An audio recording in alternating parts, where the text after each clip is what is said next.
Dobrý deň, vítajte na ďalšom diele nášho seriálu Kam mizne sloboda. No a dnes pokračujeme v téme preľudnenie a udržateľný rast.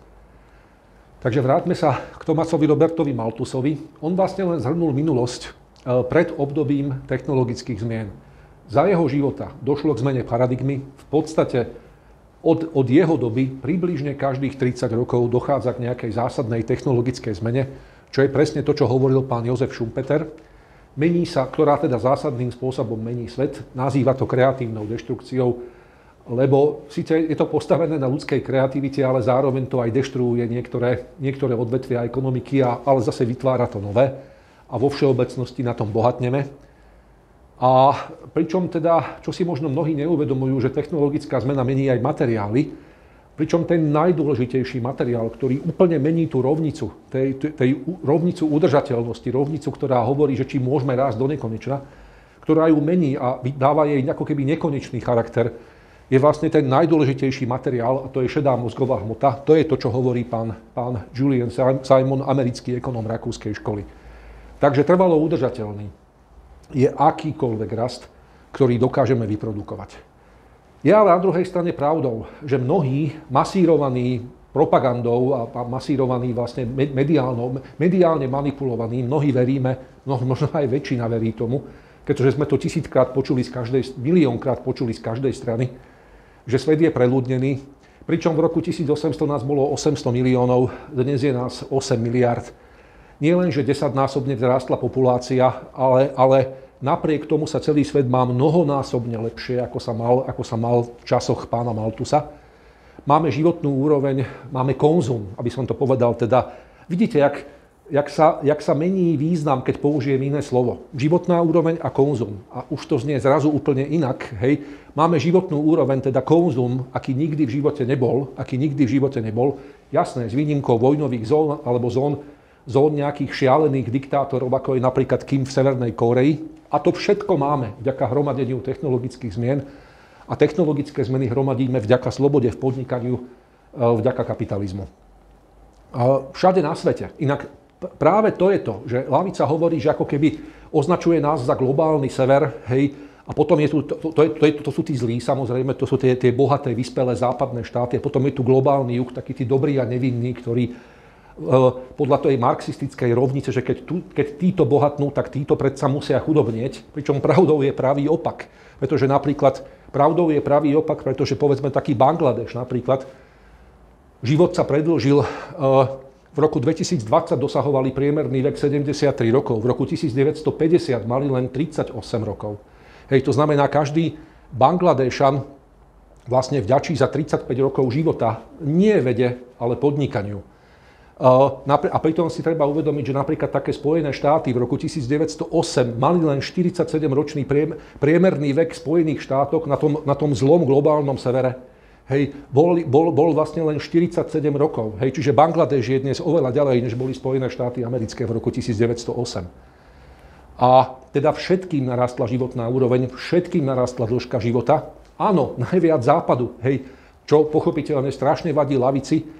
Hej, ale nie je logické, že ten, čo vyprodukuje technologickú zmenu, ten, čo vlastne je na špici toho technologického vývoja, tak je bohatší ako ten, čo ju len pasívne príjme?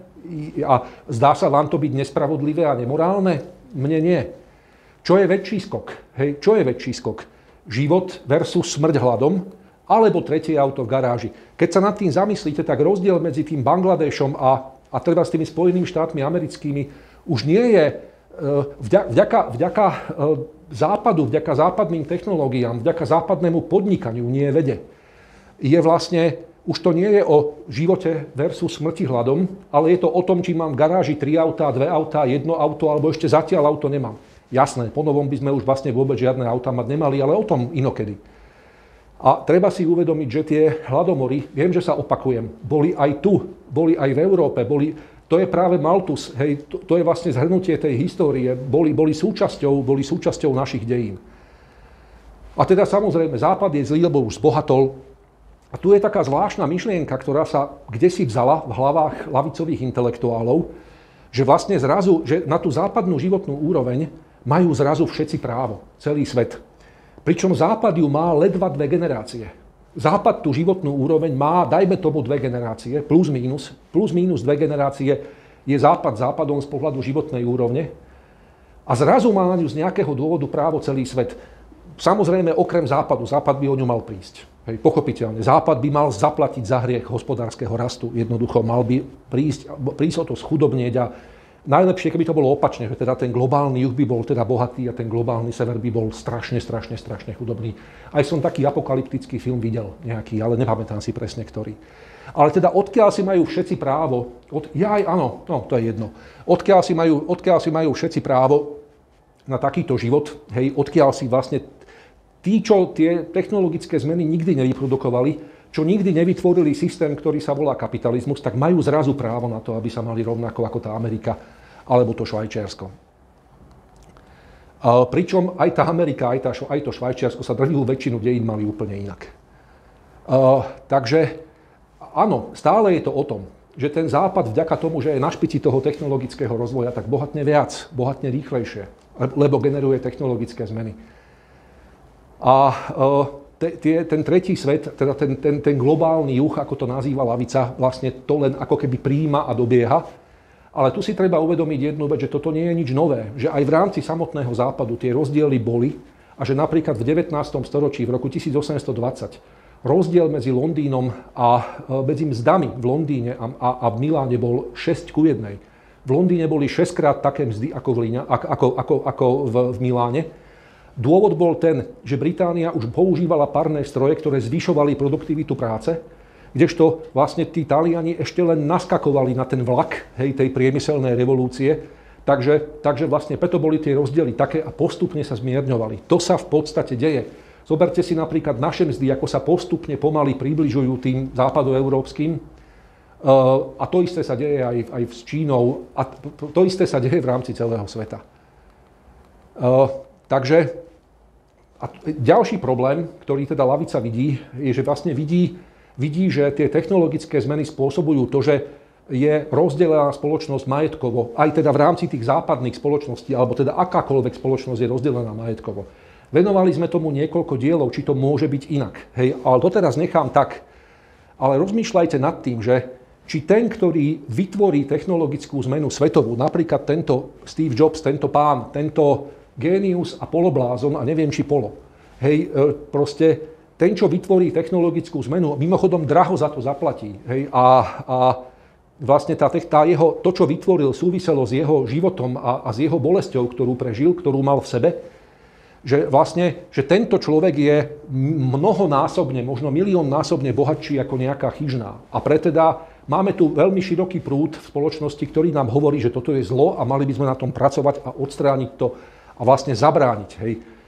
Pochopiteľne by to znamenalo, že tie technologické zmeny prestanú.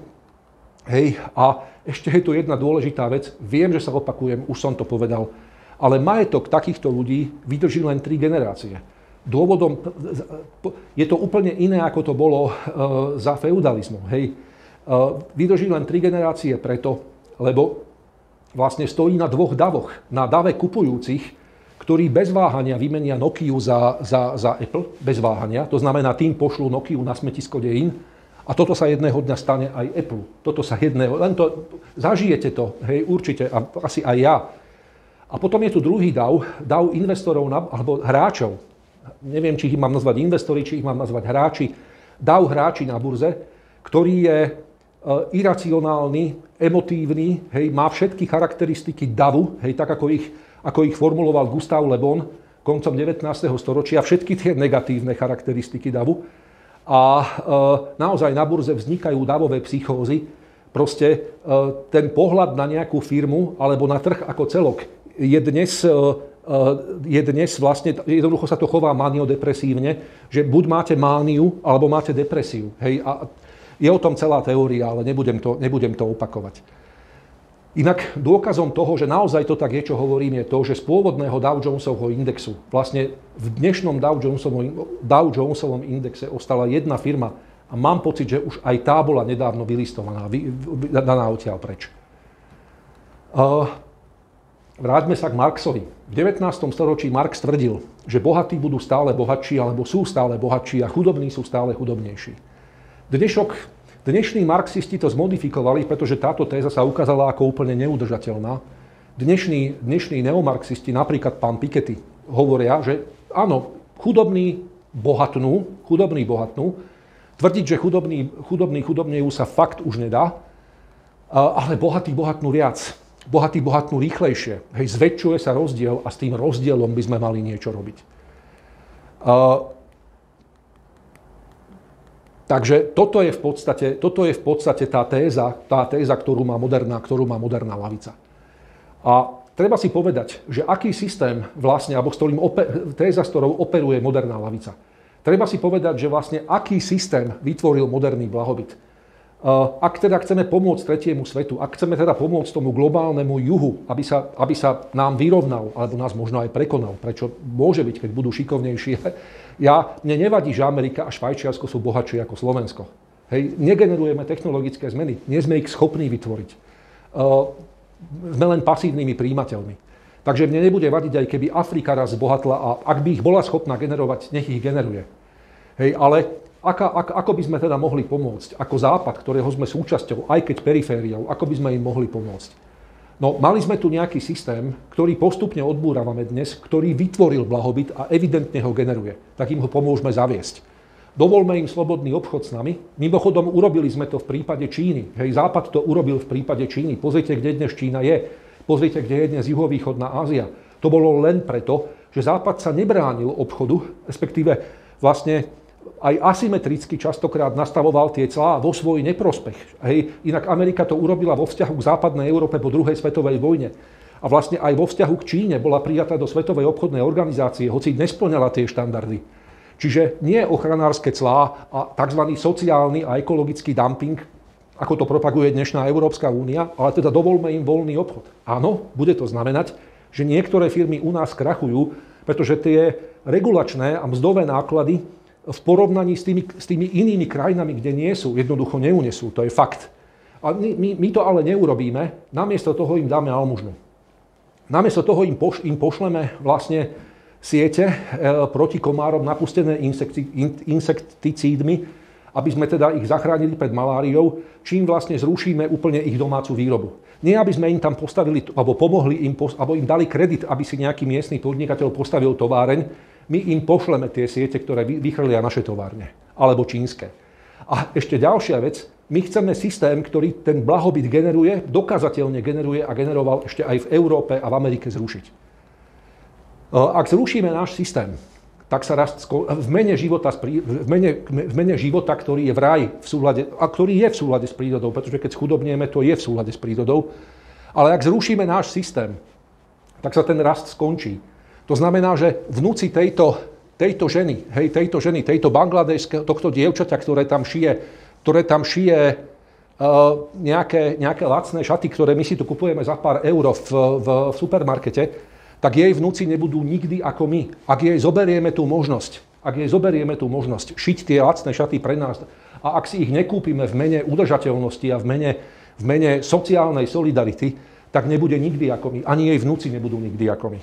Inak tú šičku som tam nedal náhodou a v ďalších dieloch uvidíte, prečo som ju tam dal. A naopak, my začneme padať dole.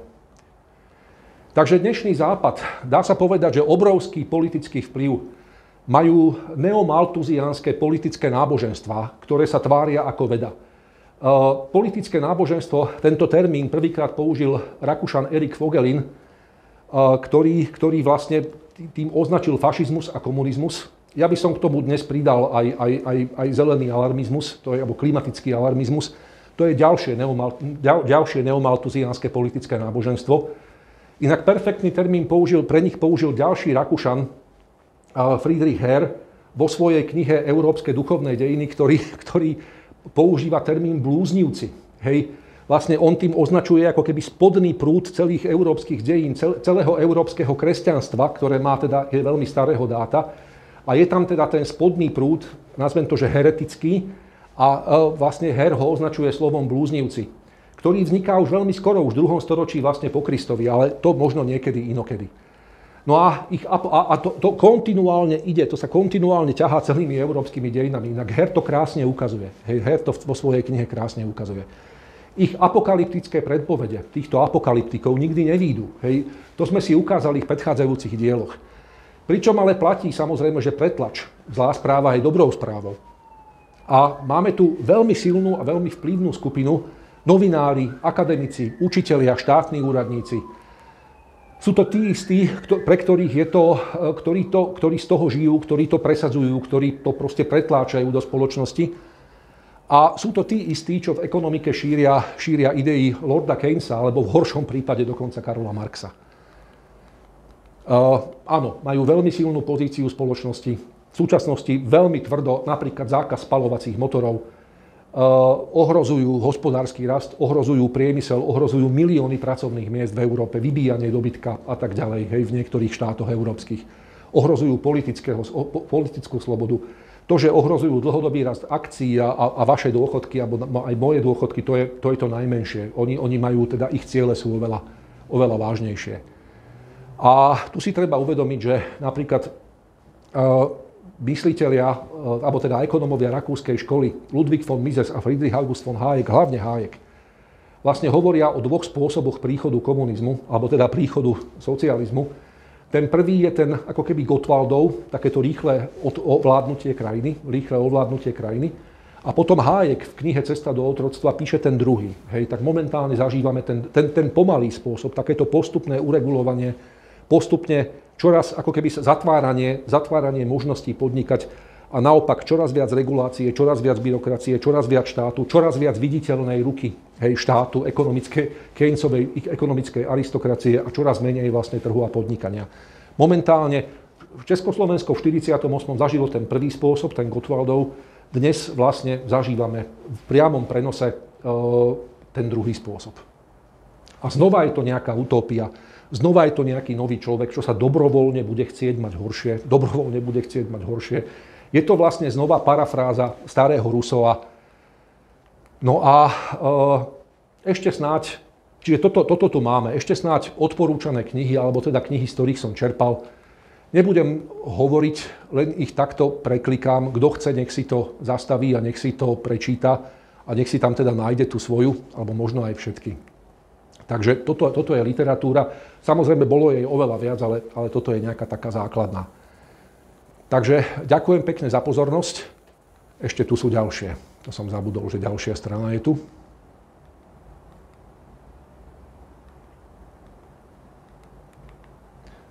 Ďakujem za pozornosť a pokračujeme ďalšou témou. Ešte stále v tejto sérii Tretí svet na Slovensku a v Európe.